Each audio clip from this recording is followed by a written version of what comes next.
Bouleversée par des récits de vie, entendus dans le cadre de mon métier d'assistante sociale, il m'est arrivé de m'isoler dans la forêt, en quête d'un silence bienfaisant. Mais voilà qu'à cause ou grâce à ma fibre artistique, même seule, l'histoire des damnés de la terre ne cesse de me hanter. L'histoire de tous ces gens que nous voyons marcher et marcher encore et toujours à la recherche d'une terre hospitalière. De ces gens en errance, nous parlons au pluriel.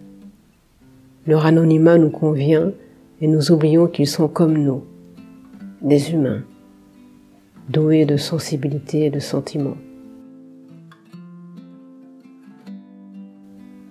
Dans le bois où je me promène, je pense à l'eau qui coule, qui sculpte la roche, à la chaleur qui fait fondre la glace, aux arbres qui dessinent le paysage. Je me rends compte à quel point la nature, artiste par excellence, nous transmet des messages. Mais qu'expriment-elles ces œuvres que la nature nous donne à voir? La lecture est plurielle, dit-on. Chacun de nous trie dans le paysage et se forge les images qui lui conviennent. La lecture n'est-elle pas subjective? En ce qui me concerne, les arbres qui racontent les histoires de tant de gens attirent mon attention sur une histoire particulière, celle de Sinan Dougou, une femme africaine qui n'a pas eu d'autre issue pour échapper à l'horreur que d'emprunter le chemin de l'exil.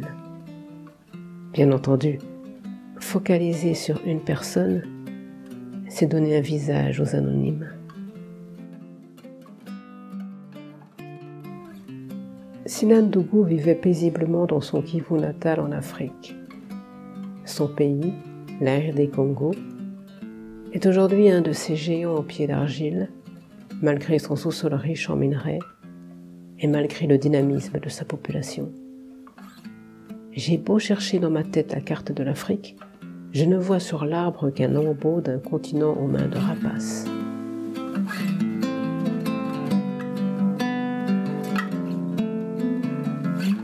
Elle vivait normalement dans son pays, la brave Sinan Dougou.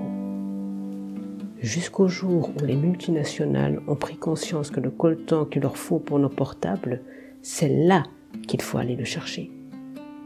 Mais comment dire aux habitants du coin: allez, décarpissez, allez habiter ailleurs. Nous avons besoin de votre sous-sol. Personne ne voudra partir, n'est-ce pas? Il ne restait donc que les moyens forts. Corruption, guerre, viol, torture. Voici pourquoi Sinan Dougou, la mort dans l'âme, a décidé de quitter son Kivu natal. Elle avait déjà été violée une fois. Elle ne voulait pas que cela lui arrive encore et encore. Son mari avait été tué par les rebelles au motif qu'il avait voulu empêcher le viol.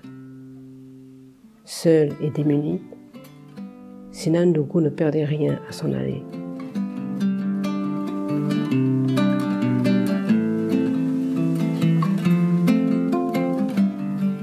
Elle n'est pas seule sur le chemin de l'exil. La route passe par le désert. Dans le désert, il y a encore aujourd'hui de ces hommes qui nous rappellent que, de tous les animaux qui peuplent la terre, l'homme peut être celui qui est capable des pires cruautés envers ses semblables quand il est guidé par la cupidité et le racisme. Ces hommes qui gagnent leur vie à violer et à réduire à l'esclavage leurs semblables nous en donnent l'illustration. Sinan Dougou n'oubliera jamais cette femme, compagne d'infortune, qui lui a confié son enfant en lui disant « Je te le donne, prends soin de lui, allez-y, avancez, moi je n'en peux plus ». Sur la Méditerranée, la mer en furie n'avait pas dit son dernier mot. C'est ainsi qu'après une tempête, l'embarcation fragile n'est plus qu'un amas de planches qui s'éparpillent au gré des vagues. Sinandougou ne sait pas nager. L'enfant que la dame lui a confié lui échappe. Ses autres compagnons d'infortune sont en train de se débattre. D'autres coulent carrément. Entre deux vagues, la tête d'un enfant émerge. Sinandougou, accroché à une planche, invoque les dieux de ses ancêtres. Mais les dieux semblent sourds. Le diable, par contre, se réjouit. À l'horizon, un canot de sauvetage avec à son bord une équipe de sauveteurs se fait apercevoir de loin, pourvu qu'ils arrivent avant qu'il ne soit trop tard. Sur la terre ferme, les équipes de secours s'organisent. À la télévision, les populistes s'affolent. « Nous sommes envahis !» Plus de la moitié des passagers se sont noyés. Sinandougou a survécu. Elle a désormais une mission. Raconter les horreurs, celles que raconte déjà Dr Mukwege, premier prix Nobel de son pays, et celles des esclavagistes qui sévissent sur le chemin de l'exil.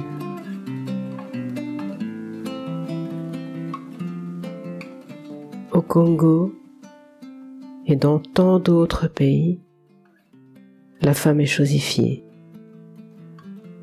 Le mouvement MeToo ne concernait-il que les vedettes ? MeToo ! J'ai été violée dans l'est du Congo, crie Sinandougou. Mais son calvaire n'est pas terminé. En Europe, où il paraît qu'on respecte les droits de l'homme, elle espérait trouver humanité et compréhension. Mais elle se retrouvait dans un camp, dans des conditions indignes, où les exactions des passeurs avides et des violeurs se poursuivent, encouragés par les cris de haine de l'extrême droite et le silence des puissances. J'ai fini ma promenade dans le bois. Ce soir-là, au journal télévisé, une dame belge, mise en examen pour avoir abrité un migrant, crie sa révolte.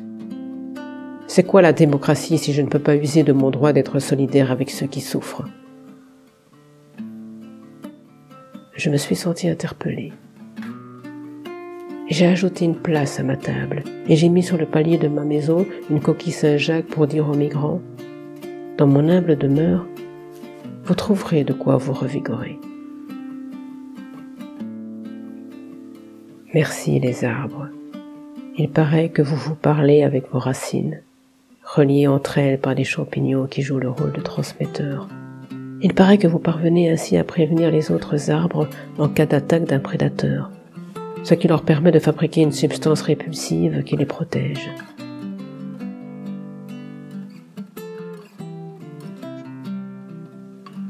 Des scientifiques ont découvert que, dans la nature, ce n'est pas la loi du plus fort qui a le plus de chances de perpétuer l'espèce, mais bien celle de l'entraide, de la coopération.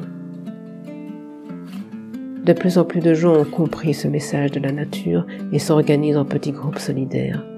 Un réseau d'initiatives citoyennes voit le jour. Ces initiatives montrent qu'un autre monde est possible, bon à vivre pour tous, si on sort des chemins de l'individualisme, de l'égoïsme, de la compétition. Mais de cela, les médias en parlent trop peu. Les arbres, eux, en parlent. Il suffit de regarder, de lire. Nous aurons alors l'envie de partager et de donner de l'amour en lieu et place de la haine. Il y aurait de l'espoir. Sinandougou trouverait en chacun de nous un frère, une sœur.